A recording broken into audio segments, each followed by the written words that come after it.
काय करू कसं काय करू.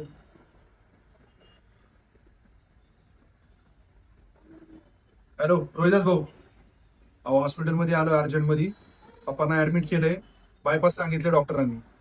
एक 10-15 हजार रुपये कमी पडत होते. जरा तेवढं मदत करा ना मला. अरे नाहीत ना मित्रा. अरे होते माझ्याकडे. हो पण लागणार आहे. नाही ना. सॉरी खरंच नाही. ठीक आहे? अरे पण तू माझ्या भरोसा नको बसू भाऊ. पैसे नाहीत म्हटलं ना नाही. Sorry sir.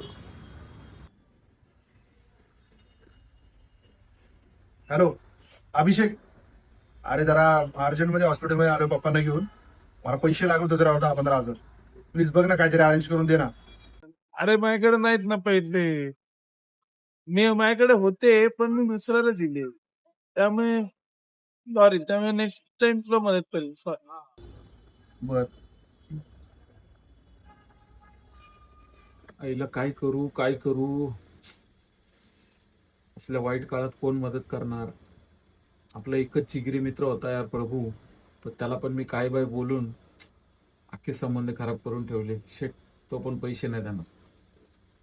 तर तरी चल एकदा फोन करून बघतोच त्याला. विक्रमचा फोन.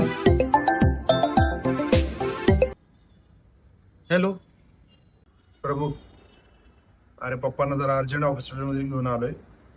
मला एक 10-15 हजार रुपये लागत होते. प्लीज बघ ना, दे ना अरेंज करून. भाऊ नाही ना भाऊ पैसे. अरे मित्रांना वगैरे विचारून बघ ना. एवढे सगळे तर मित्र आहेत ना तुझे. बघ ना त्यांना विचारून.